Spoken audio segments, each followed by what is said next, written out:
बात कर रहे हैं इलेक्ट्रोस्टैटिक्स की। उसमें हमने लास्ट क्लास में इलेक्ट्रिक फील्ड की बात कर ली, याद है? बोलो, इलेक्ट्रिक फील्ड क्या होती है? वो दायरा जहां पे कोई चीज, कोई चार्ज पार्टिकल उस दायरे के अंदर दूसरे आने वाले चार्ज पार्टिकल को अफेक्ट करता है, या तो उसे अट्रैक्ट करता है या उसे रिपेल करता है। तो वो है आपकी इलेक्ट्रिक फील्ड। वो क्या है आपकी इलेक्ट्रिक फील्ड? जैसे ये चार्ज है क्यू, तो इसका दायरा कितना है? एक चार्ज क्यू है, उसका दायरा, उसकी रेंज कितनी है, वहां वो अट्रैक्ट या रिपेल कर सकता है बस। लेकिन उसको मैं समझाऊंगा किससे? अभी अंशुल कह रहा है भैया मुझे समझ में आ गया इलेक्ट्रिक फील्ड क्या होता है, फिर आपको इंटेंसिटी बताने की जरूरत है, उसका असर खुद तक। ठीक है, अब मैं आपसे इसी क्लास में जो बैठे बच्चे हैं उनसे पूछूं कि अंशुल ये बता, इस वक्त इंटेंसिटी ज्यादा है इन तीन रोज में, तुम्हारी वाली रो में या उस वाली रो में? इन तीन रोज में इंटेंसिटी ज्यादा है, इस वाली रो में कम है, उसमें बहुत कम है क्योंकि उसमें सिर्फ दो ही बच्चे हैं। आई बात समझ रहे हो? और इंटेंसिटी यहां कुछ बच्चों की तो जीरो। ठीक, अच्छा, अब तू इसको डिपिक्ट कैसे करेगा, बना के कैसे दिखाएगा? बना के दिखाएगा इलेक्ट्रिक फील्ड लाइन। कुछ तो रूल लूंगा मैं। पहली बात ये इमेजिनरी, पहली बात ये इमेजिनरी है। दूसरा, स्टार्ट कहां से करती है? स्टार्ट फ्रॉम पॉजिटिव और terminate at negative.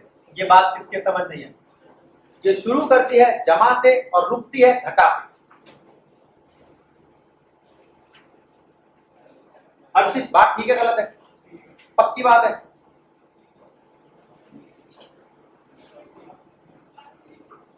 Tangent on electric field lines gives the direction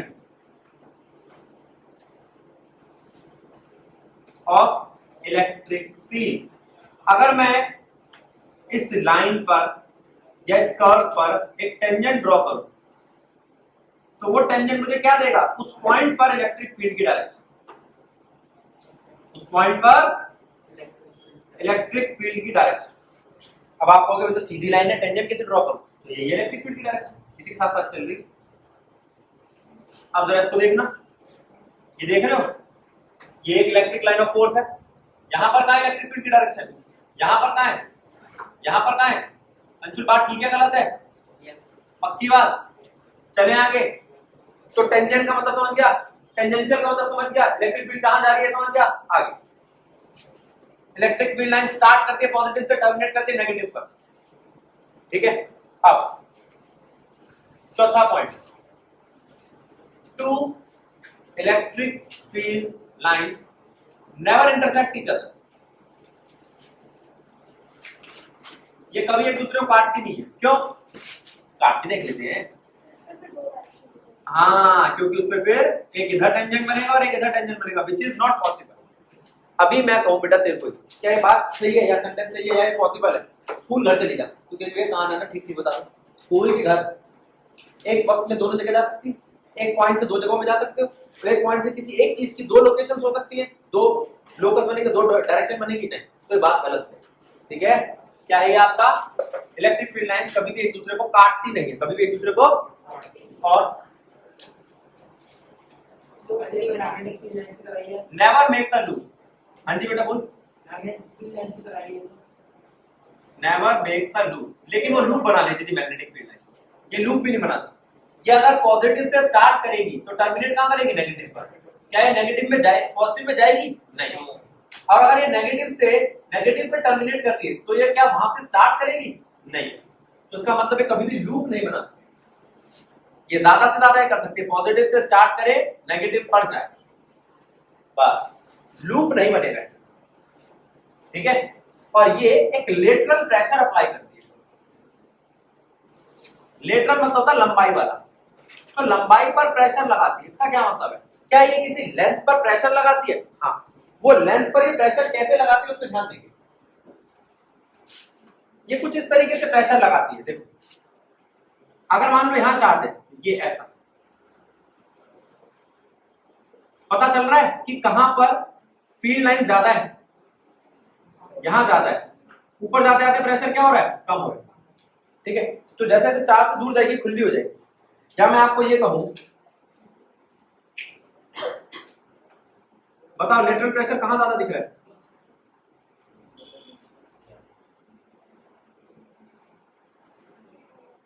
हो रहा है कम? तो प्रेशर कहां ज्यादा है? यहां पे, बीच में, साइडों पे तो कम हो रहा है। यहां तो देख मेरे को सिर्फ 2 ही लाइन दिख रही है। तो समझ में आया लेटरल प्रेशर क्या है, कहां पे ज्यादा लग रहा है, कहां पे कम लग रहा है, वगैरह वगैरह। नहीं बना, बन सकता, बन गया। तो लेटरल प्रेशर की बात समझ में आ गई। और अच्छा, एक इंटेंसिटी का फॉर्मूला भी लिख दो। ये इंटेंसिटी क्या है, मैथमेटिकली समझाता है आपको कि इलेक्ट्रिक फील्ड लाइंस चार्ज पे डिपेंड करती है, डिस्टेंस पे डिपेंड करती है और मीडियम पे डिपेंड करती है। तो अगर ये पूछे तो इलेक्ट्रिक फील्ड, अब इसको आप इलेक्ट्रिक फील्ड भी बोल सकते हो, इलेक्ट्रिक फील्ड की इंटेंसिटी बोल सकते हो। इलेक्ट्रिक फील्ड एक ऐसी चीज, इलेक्ट्रिक फील्ड इंटेंसिटी एक ऐसी चीज है जो मैथमेटिकली तुम्हें जानने में मदद करती है कि कितनी इलेक्ट्रिक फील्ड है, और इलेक्ट्रिक फील्ड लाइंस आपको ग्राफिकली जानने में मदद करती है कि कहां पर कितनी इलेक्ट्रिक फील्ड है। दूसरी बात, अब ये क्या है, ये क्या है, ये,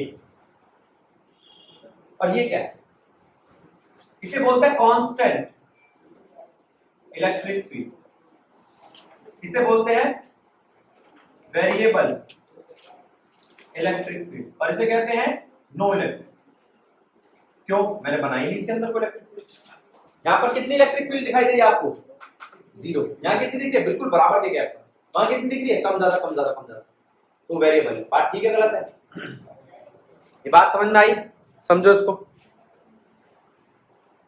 तो अब हमने बात किस किस की कर ली है, इलेक्ट्रिक फील्ड लाइंस कैसी होती है, इलेक्ट्रिक फील्ड लाइंस दिखती कैसी है, इलेक्ट्रिक लाइन स्टार्ट कहां से होती है, टर्मिनेट कहां पे होती है, इन सबको कहते हैं इलेक्ट्रिक फील्ड लाइंस।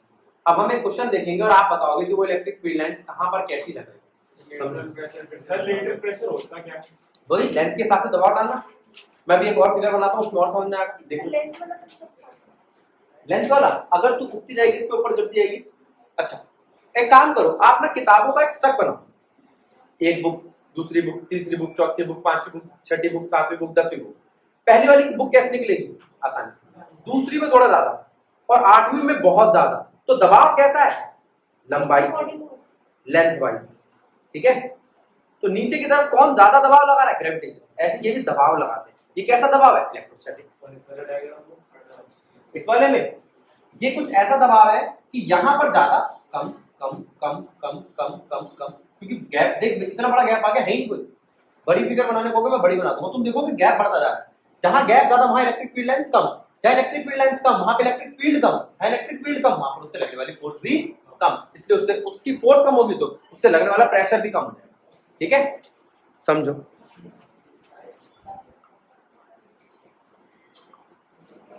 देखो एक यहां पर जगह बच रही है, मैं यहां बना सकता हूं इसको।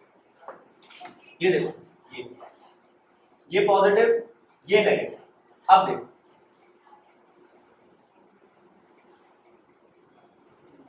बड़ा हुआ क्या? बड़ा हर्ष देखियो बढ़ रहा है क्या? तो तेरे हिसाब से ये कैसा लग रहा है? ये प्रेशर लग रहा है। अब आप कहोगे भैया कि ऐसा प्रेशर भी है क्या पॉजिटिव नेगेटिव को खींच रहे?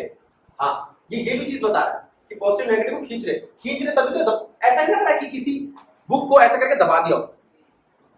एक बार डिफरेंट, अबे होगा कि नहीं होगा पता नहीं, क्योंकि ज्यादातर मेरे प्रैक्टिकल फेल ही होते हैं। हाँ ये देखो, अगर इन दोनों को मैं इन दोनों को एक पास लाऊंगा तो क्या होंगे? नजदीक आते जाएंगे, वापस दे देंगे। देखो जैसे जैसे पास ला देंगे क्या होगा? ये टर्म क्या है? ये मेरा ये वाला हाथ नेगेटिव वाला हाथ पॉजिटिव है, एक दूसरे को पास लाना चाहते हैं। इस चीज को मैं इलेक्ट्रिक फील्ड लाइन से कैसे डिपिक्ट करता? अब देखिए ये दूसरे नजदीक आ रहे, तभी तो ऐसा लग रहा है चीज खुल गई वजह से। ठीक है? बहुत सारी लाइनों का स्प्रिंग था जो पास आने की वजह से ऐसा हो गया शेप में। ये डिसऑर्डर क्यों आया? और ये लंबाई में लग रहा है, इसलिए इसको लेटरल प्रेशर भी कहते हैं। ठीक है? ये लूप नहीं बनाती। हाँ ये लगभग सारी बातें हो गई, कोई रहेगा ही उतने में बताता हूँ। अब आपको इलेक्ट्रिक फील्ड लाइंस बनानी। अब देखो टॉपिक है ड्रॉ इलेक्ट्रिक फील्ड लाइंस। किसकी? पहली पॉइंट चार्ज। पॉइंट चार्ज कौन सा है? पॉजिटिव नेगेटिव, आप बना के दिखाओगे। दूसरी pair of charges. Pair of charges कैसे? सिमिलर और ऑपोजिट। बनाओ, ये दो क्वेश्चन करो। सारा नोट करो, फिर ये 2 क्वेश्चन करो। बात आती है किस चीज की बेटा? अब मैं पहले ले रहा हूं पॉजिटिव चार्ज, ये पॉजिटिव चार्ज है, ये पॉजिटिव चार्ज से अब आप कहोगे भैया आपने सीधी सीधी क्यों बनाई है जिससे आगे जाके टकराएंगे? क्यों? कट तो कर नहीं सकती ना, एक दूसरे को कट नहीं कर सकती, तो ये पॉइंट चार्ज है। हाँ, ये कैसा चार्ज है? Negative charge. अब नेगेटिव चार्ज पे कैसे आ रही है? दोनों में डिफरेंस बताओ। बनाए जैसे क्वेश्चन आएगा पॉजिटिव और नेगेटिव चार्ज बनाओ, ठीक है? अब आप कैसे बनाते? मतलब चाहता ही नहीं बच्चा बनाना। फिर पेयर ऑफ चार्जेस। अब पेयर ऑफ चार्जेस कैसे हो सकते हैं? या तो सिमिलर या ऑपोजिट। क्या आपके पेयर ऑफ चार्जेस को का जो ये हम फिगर डिपिक्ट कर रहे हैं ये समझा पा रहा है?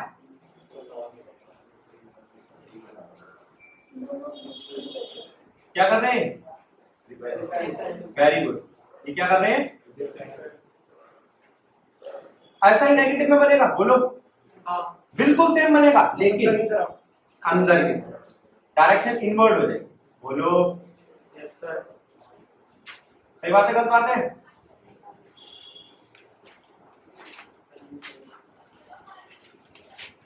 अब ये कैसा पेयर है? ऑपोजिट चार्जेस का।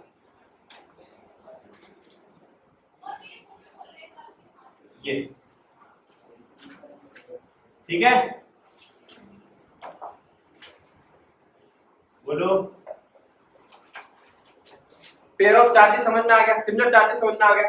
अगर चार्ज की रॉड होती तो एक पॉजिटिव और एक नेगेटिव, तो क्या करते?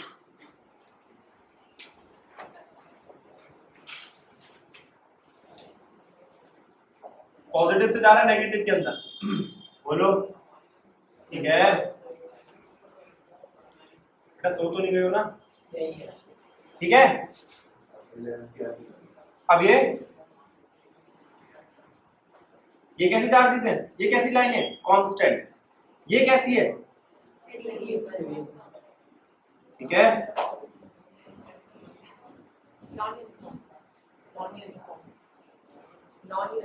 नॉन यूनिफॉर्म या वेरिएबल। ठीक, अब ये तो हो गई आपकी इलेक्ट्रिक फील्ड लाइंस। अब यहां पर ये टॉपिक समाप्त, इसको नोट कर लो। मैं आपके लिए एक चीज और बना लेता हूं।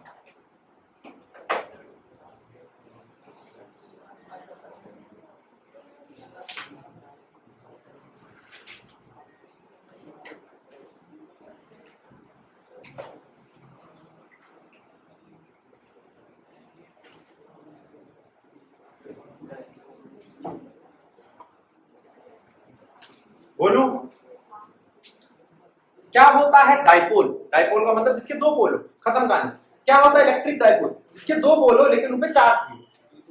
डाइपोल मतलब 2 पोल्स। इलेक्ट्रिक डाइपोल मतलब 2 चार्ज वाले पोल्स। ये बेटा आम भाषा में। अब इलेक्ट्रिक डाइपोल समझ में आ गया? इलेक्ट्रिक डाइपोल होता क्या है? इलेक्ट्रिक डाइपोल ये होता है, ये प्लस का क्यू चार्ज, ये माइनस का क्यू चार्ज, और इनके बीच में डिस्टेंस 2 है। प्लस का क्यू माइनस का क्यू मतलब same in magnitude, opposite in sign. ये 2 बातें याद रखें। और डिस्टेंस बहुत कम, डिस्टेंस बहुत। आइडियल इलेक्ट्रिक डाइपोल जिसमें डिस्टेंस जितना हो सके उतना मिनिमाइज किया जाए और जिसमें चार्ज का मैग्नीट्यूड जितना हो सके उतना बढ़ाया जाए, तो आइडियल इलेक्ट्रिक डाइपोल ये कंपैरिजन है। आप इसको यूं नहीं बोल सकते ये वाला आइडियल, ये वाला आइडियल नहीं, ये कोई फिक्स चीज नहीं है। ठीक है, अब मैं आपसे पूछूं कौन बच्चा आइडियल है? अभी हमने 20 नंबर का टेस्ट लिया, हाईएस्ट 18 है, 18 वाला आइडियल है। उसी के हिसाब से बताऊंगा भाई ये फर्स्ट है, इसको देखो 17 वाला उससे कम आइडियल है, 5 नंबर वाला बहुत कम आइडियल है। तो आइडियलिटी पता चल रही है, किससे पता चल रही है? कंपैरिजन से। कंपेयर कर रहे हो आप। अब इसको देखो, आइडियल इलेक्ट्रिक डाइपोल का मतलब क्या है, जिसमें डिस्टेंस तो कम होता जाए और चार्ज का मैग्नीट्यूड बढ़ता जाए। क्या बढ़ता जाए? चार्ज का मैग्नीट्यूड बढ़ता जाए। अब आप मुझे बताओगे कि आपने आज से पहले डाइपोल कब सुना? केमिस्ट्री में। शाबाश। जैसे एग्जांपल डाइपोल मोमेंट, वो भी मैं बताऊंगा। और क्या सुना है इसके बारे में? कौन था वहां पे डाइपोल? कोई एग्जांपल? HCl। वेरी गुड, खत्म कहानी। ओजोन नहीं। H बताता हूं ओजोन फिर क्यों नहीं है। HCl कितना चार्ज है? +1 -1। वहां हम +1 बोलते थे, अब मैं बोलूंगा इसको +1e -1e, क्योंकि मैं आपको थोड़ा सा बता चुका हूं कि इलेक्ट्रॉन का चार्ज होता है 1.6 × 10⁻19 कूलम, और उसको मैं e बोलता हूं। इसको मैंने आपको बताया था, हम बोलते हैं क्वांटम। क्या बोलते हैं? 1 quantum which is equals to 1.6 × 10⁻19 coulomb is may be positive or negative. If it is positive, then it is taken as positive 1e charge. If it is negative, then it is taken as negative 1e charge. और इन दोनों के बीच में जो distance होता है वो ना के बराबर होता है। क्यों? अरे भाई, ये जो 2a है, ये एटम्स के बीच में, इससे ज्यादा थोड़ी होगा। एटम के बीच का साइज है क्या? Armstrong 10⁻10 metre. 2 3 4 5 से मल्टीप्लाई कर लो, कोई दिक्कत नहीं है। तो क्या ये आइडियल है? हाँ आइडियल।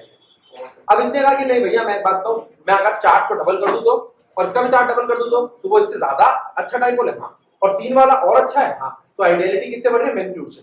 और डिस्टेंस कम करता जाऊं तो भी आइडियलिटी। आई बात समझ में? नोट करो।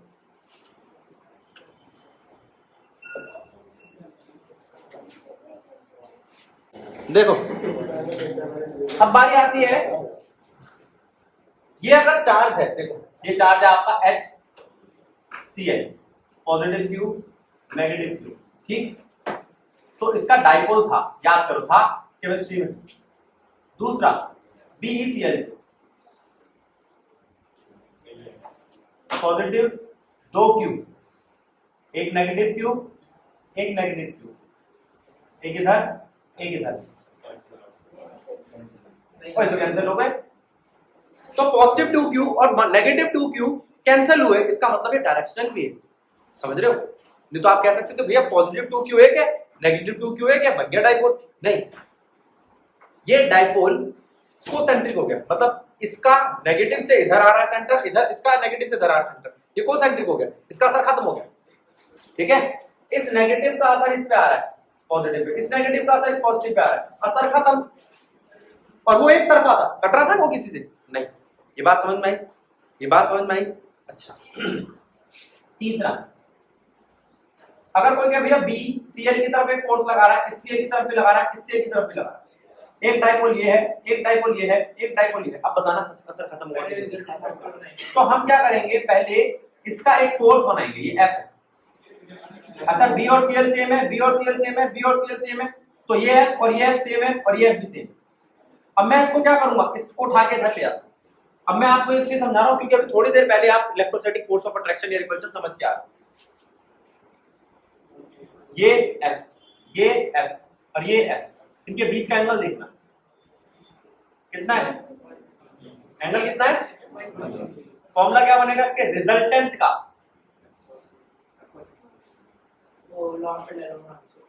हाँ, a square plus b square plus 2FF cos 120 कितना होता है, cos 120 होता है cos माइनस हाफ, कट जाएगा 2f square minus f square कितना आएगा, f स्क्वायर, f रिजल्टेंट कितना आएगा, f खाली है। अब f उधर जा रहा है और f इधर जा रहा है, तो कट जाएंगे, तो नेट डाइपोल नहीं आएगा। ये बातें की थी हमने 11th में, लेकिन एक चीज और है, इसको मैं मैथमेटिकली कैसे कैलकुलेट करूं, वो है डाइपोल मोमेंट। डाइपोल मोमेंट को हम P से दिखाते हैं, किससे दिखाते हैं, P से। डाइपोल मोमेंट को किससे दिखाते हैं। अब ये डाइपोल मोमेंट P क्या होता है, magnitude of either charge, magnitude of multiply में डिस्टेंस बिटवीन, क्या। अब इसको आप कह सकते हो मैग्नीट्यूड ऑफ ईदर चार्ज और डिस्टेंस बिटवीन देम क्या है, 2a। बोलो बात ठीक है गलत है। क्यों, चार्ज की यूनिट क्या होती है, कूलम, और डिस्टेंस की यूनिट क्या होती है। तो कूलम मीटर इसकी वैल्यू। अरे गलत है क्या, बोलो। दोनों का चार्ज अलग हो तो वो डाइपोल नहीं। बढ़िया पूछा, क्या ये डाइपोल है?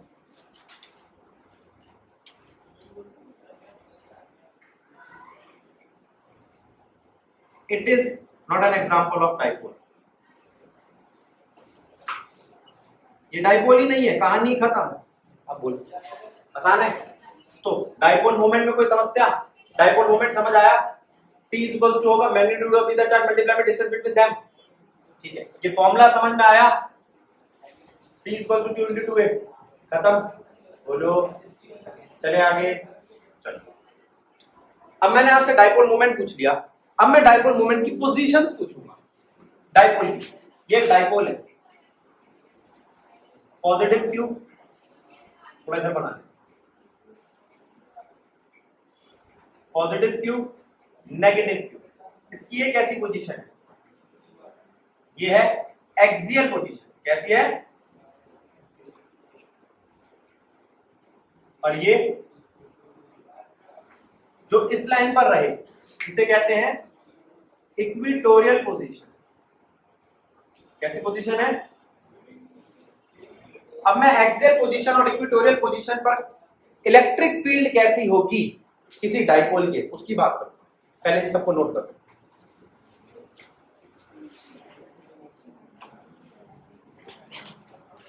बात आ रही है किस चीज की, देखना बेटा। क्या ये फॉर्मूला पढ़ा है आपने? F इज इक्वल्स टू के Q1 Q2 upon R square. और डाइपोल मोमेंट की बात करें तो उसकी इलेक्ट्रिक फील्ड की बात करें तो इलेक्ट्रिक फील्ड इक्वल्स टू के Q बाय R स्क्वायर। और अगर मैं फोर्स का इलेक्ट्रिक फील्ड के साथ रिलेशन देखूं तो फोर्स होता है इलेक्ट्रिक फील्ड इनटू चार्ज। ये बातें पढ़ी थी। और आज डाइपोल मोमेंट क्या पढ़ा है? Charge into perpendicular, charge into distance between them. Magnitude of either charge, जमा घटा नहीं लेना, प्लस माइनस नहीं लेना। प्लस माइनस मैंने उसमें भी नहीं लिया था, लिया था? याद करो, नहीं मना करा था ना। इसमें भी लेना, इसमें भी लेना, फिर कब लेंगे? जब पोटेंशियल आए, तब तक प्लस माइनस नहीं लेंगे। ठीक है, क्योंकि वो स्केलर क्वांटिटी।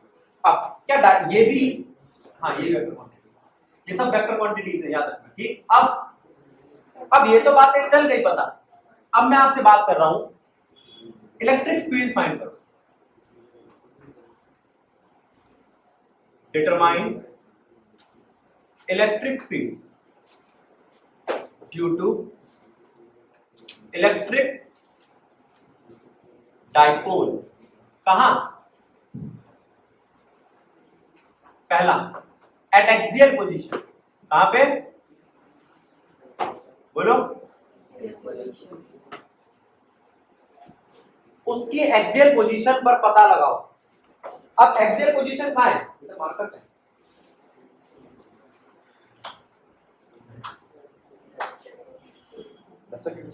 एक्सियल पोजीशन कहां है बेटा? ये है आपका dipole, positive Q, negative Q, ये कोई पॉइंट P। इस P पॉइंट पर क्या पता लगाना है? Electric field. क्या पता लगाना है? Electric field. तो मैंने आपसे कहा कि भैया सारी कैलकुलेशन इसकी सेंटर से की जाएगी। यही रीजन है कि डाइपोल के बीच का डिस्टेंस 2a लिया जाता है। डाइपोल के बीच का डिस्टेंस कितना लिया जाता है? उससे क्या होता है? a और a बन जाता है। क्या बन जाता है? अब कोई क्या भैया मैं तो a ही लूंगा, तो कोई बड़ी बात नहीं है, कैलकुलेशन मुश्किल हो जाएगी। a/2 से आपको परेशानी रहती है हमेशा। डिवाइड में जब कोई चीज आती है ना, हमें कैलकुलेशन में दिक्कत आती है। और कोई समस्या तो नहीं है? सिर्फ अब अगर ये r है, ये a है, ये a है, तो आप मुझे बताओ नेगेटिव q से p तक का डिस्टेंस कितना है? और पॉजिटिव q से p तक का डिस्टेंस कितना है? r plus a। देख लो, ये r है, उसमें क्या ऐड किया मैंने? ये r है, उसमें से क्या सब्ट्रैक्ट किया मैंने? तो electric field due to positive charge क्या आएगा? E positive. और electric field due to negative charge E negative. क्या आएगी ये वैल्यू? पॉजिटिव इलेक्ट्रिक फील्ड बनेगी K Q by R square. अब आप बताओ पॉजिटिव Q से लेके P तक का डिस्टेंस कितना, मैं किसे R मानूं? R प्लस और यहां पर K Q बाय, गलत है क्या? बोलो, आई बात समझ में? तो मैंने आपसे कहा यहां पर E पॉजिटिव E नेगेटिव तो आ गया। अब बताओ E पॉजिटिव और E नेगेटिव की डायरेक्शन सेम है क्या ऑपोजिट? इनसे जो इलेक्ट्रिक फील्ड लग रही है डायरेक्शन उल्टी होगी, गलत है ये बात। पर अगर डायरेक्शन उल्टी होगी तो इलेक्ट्रिक फील्ड कैसी होगी? नेट इलेक्ट्रिक फील्ड ऐड या सब्ट्रैक्ट? सब्ट्रैक्ट होनी चाहिए बेटा, डायरेक्शन उल्टी है तो वो वैसे ही सब्ट्रैक्ट हो जाएगी, साइन से वैसे तो ऐड हो रही है। इलेक्ट्रिक फील्ड जो नेट आएगी आपकी वो क्या होगी? होगी E negative minus E positive. मैंने पॉजिटिव वाले को पीछे इसलिए लिखा क्योंकि उसका डिनोमिनेटर बड़ा है तो उसकी वैल्यू छोटी आ रही होगी, इससे आंसर पॉजिटिव है। ऐसी कोई खास दिक्कत नहीं, आप किसी को भी आगे पीछे कर सकते हैं। R minus A minus K Q R plus A, क्या चीजें कॉमन आ सकती हैं? K Q कॉमन ले लूं, अंदर क्या बचा? अच्छा ये दिख रहा है आपको A माइनस और A प्लस एक आइडेंटिटी होती है, A स्क्वायर होल स्क्वायर पढ़ा रहा। A माइनस A और A प्लस A की एक आइडेंटिटी है A square minus B square, वो मैंने ले लिया। अब इसको उठा के उधर ले जाना, R प्लस A का whole square, R minus A का होल स्क्वायर। अब बहुत आसान है वो बात, दूसरी आपकी गणित कैसी है उसको देखना पड़ेगा। K ठीक है, Q ठीक है, इसका फॉर्मूला क्या बनेगा?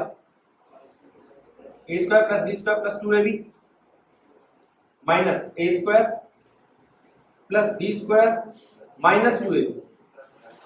तो अब क्या होगा, कट जाएगा, यार स्क्वायर इस A स्क्वायर से कट जाएगा, बोलो, तो ये बचेगा और नीचे E नेट क्या आया? अच्छा E नेट को ये एक्सियल लिख लूं, एक्सियल मतलब एक्सियल पोजीशन। E एक्सियल क्या आया? बोलो, K Q अंदर 2RA 4RA बन गया, R square minus A square की होल स्क्वायर। बोलो फॉर्मूला, जरा आगे देखते हैं, स्कोर सॉल्व करते हैं। मैं इसमें से निकाल सकता हूं, आप बताओ, K Q इंटू 2A निकाल सकता हूं, और आप बाहर 2 भी तो है, 4 था ना K। अच्छा Q इंटू 2A क्यों लिया है? उन फॉर्मुलों में ढूंढो कौन है Q इंटू 2A, बोलो भाई। P है, तो आप इसको कह सकते हो ये है K 2P R square minus A square का होल स्क्वायर, और यहां पर R। बोलो ठीक है गलत है? ठीक है, बड़ा इंपॉर्टेंट फॉर्मूला है न्यूमेरिकल के लिहाज। लेकिन ऐसा हो सकता है अगर A, जो मैंने कहा भी था बहुत छोटा होना चाहिए आइडियल के, A बहुत छोटा होगा R से, तो A का स्क्वायर तो नेग्लिजिबल हो जाएगा। तो अगर मैं A स्क्वायर को निगलेक्ट कर दूं, ध्यान रखना, E एक्सियल क्या आ जाएगा? K 2P R की स्क्वायर का होल स्क्वायर मल्टीप्लाई में R की पावर 4 को 8 से काटूंगा तो क्या बचेगा? E एक्सियल, E एक्सियल बचेगा KP बाय R क्यूब। क्या बचेगा? KP by. अब जरा मैं यहां पे लिख दूं बेटा उसको, ये तो पुराना फॉर्मूला है ना, E axial is equals to K 2P by R cube. बोलो समझ आया? कर लिया? अब मैं आपसे बात कर रहा हूं इलेक्ट्रिक फील्ड तो डिटरमाइन करो, लेकिन अब कहां पर? इक्वेटोरियल पोजीशन पर। अब मैं आपको इक्वेटोरियल पोजीशन बना के दिखाऊंगा, आप बताना कि बात समझ आएगी नहीं है। ये है आपका डाइपोल और ये है चार्ज, ये कोई पी चीज है। अच्छा कभी किसी का चार्ज ना दो तो आप उसको क्या लोगे बाय डिफॉल्ट, पॉजिटिव या नेगेटिव? पॉजिटिव। तो पॉजिटिव पॉजिटिव को क्या करेगा? रिपेल। और पॉजिटिव नेगेटिव को क्या करेगा? अट्रैक्ट। ठीक है, अब मैं आपसे कह रहा हूं जब ये पॉजिटिव पॉजिटिव को रिपेल करेगा तो कैसी इलेक्ट्रिक फील्ड बनेगी? ई प्लस वाली, और ये ई माइनस वाली। कुछ और नाम देना चाहता आपको, नेगेटिव से लगने वाली और पॉजिटिव से लगने वाली इलेक्ट्रिक फील्ड। अब ये यहां क्या आएगा? E net. क्या आएगा? E net. अब मेरी बात सुनो, पॉजिटिव पॉजिटिव को क्या कर रहा है? पॉजिटिव नेगेटिव को क्या कर रहा है? लेकिन ये है कितना? अब मैं आपसे पूछ रहा हूं ई पॉजिटिव कितना है, ई नेगेटिव कितना है? तो आप कहोगे भैया वही के क्यू बाय आर का होल स्क्वायर। अब मुझे क्या पता आर कितना है, निकालते हैं। ये कितना है? ये कितना है?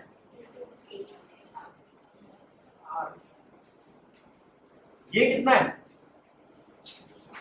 आर। तो ये कितना है? Root R square plus A square. और ये कितना है? Root R square plus A square. गलत है क्या? ठीक बात है, पक्का बेटा? अब मैं जैसे कह रहा हूं कि अगर ऐसा है और ये एंगल थीटा है, ये एंगल थीटा है, क्या दोनों एंगल बराबर होंगे? हाँ, अगर साइड्स इक्वल हो तो उनके अंदर के एंगल इक्वल होते हैं। और अगर ये एंगल थीटा है तो ये भी थीटा होगा क्या? और ये भी थीटा होगा। ये देखना, ये कौन सा एंगल है? Alternate angle.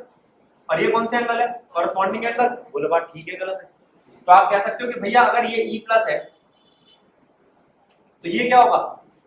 क्या आपको वेक्टर्स रिजॉल्व करने आते हैं? मैं इसको उठा के यहां पर रिजॉल्व कर दूं, क्योंकि थोड़ी यहां पर बनाऊंगा तो हौच पौच हो जाएगी। ये है आपका ई पॉजिटिव। ई पॉजिटिव को रिजॉल्व किया दो हिस्सों में, ई का कॉस थीटा, यहां पर ई का साइन थीटा। ये क्यों है ऐसा बताएगा मुझे हर्षित। हर्षित बेटा, हमने कभी ऐसे बताया था कि इस चीज को इधर उधर रिजॉल्व करो? क्या ऐसे कब बताया? याद करो, ट्रायंगल लेके। हाँ, तो इसका मतलब मैंने वेक्टर रिजॉल्व किया, थीटा की तरफ कॉस और थीटा के खिलाफ साइन। अब ऐसा ही अगर ये ई नेगेटिव है, ये ई नेगेटिव है, तो इसमें ये थीटा है, तो इधर क्या आएगा? ये ई प्लस का था, अब की ई माइनस का कॉस थीटा इधर आएगा, और नीचे ई माइनस का साइन थीटा इधर आएगा। गलत है क्या? लेकिन अगर मैं आपसे पूछूं ई प्लस कितना, ई माइनस कितना, तो आप कहोगे ये वैल्यू रख दोगे यहाँ। अब आप बताओ ये दो चीजें या एक ही है?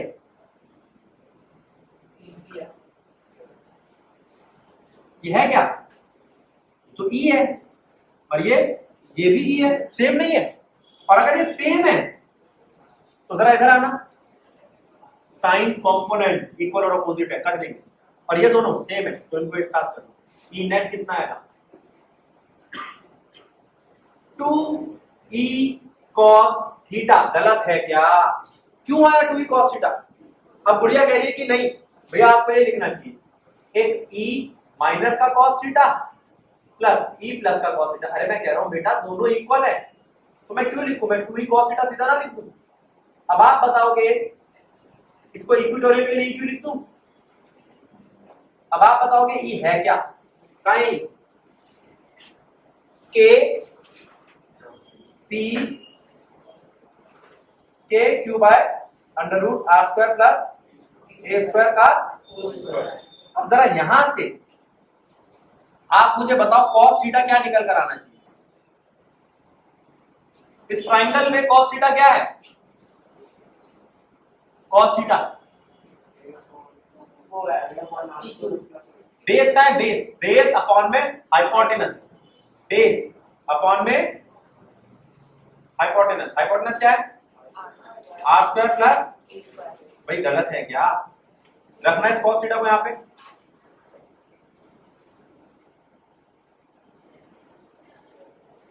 लिख सकते हैं? बोलो ठीक टर्म में गलत है? जा रहे हैं भाई, लिख सकते हैं क्या? तो इक्विटोरियल क्या आएगा आपका? के को रहने दो, 2q a को साथ ले लो। क्यों लिया है कोई बताएगा? Q two very good. और ये दोनों साथ लेना, R square plus A square के अंडर रूट कि यहाँ पावर 2 थी, यहाँ एक और है, 3 हो गई। अरे भाई ये बात समझ में आती है, बेस सेम हो तो पावर ऐड होती है, ठीक है। ध्यान दे लो बेटा, थोड़ी सी मैथ भी ढंग की पढ़ लो, समझ रहे हो। तो यहां पर पावर क्या आएगी, R square plus A square की पावर 3, और रूट का मतलब समझते हो, ये आपका फॉर्मूला तैयार। फिर फॉर डाइपोल, डाइपोल के लिए अगर ऐसा हो कि ए छोटा है आर से, तो ए का स्क्वायर क्या होगा, बहुत छोटा होगा आर के स्क्वायर से। तो क्या मैं ए स्क्वायर को निगलेक्ट कर दूं, करना जरा ए स्क्वायर को निगलेक्ट, तो क्या आएगा आपके पास formula, E equatorial is equals to K T by R की क्यूब, खत्म का। जरा इन दोनों को इक्वेट करना है, एक्सियल और इक्वेटोरियल को, तो आप कह सकते हो जो एक्सियल है वो ट्वाइस है इक्वेटोरियल का, इस कंडीशन पर, हमेशा नहीं, मैं न्यूमेरिकल में तो यही यूज करूंगा।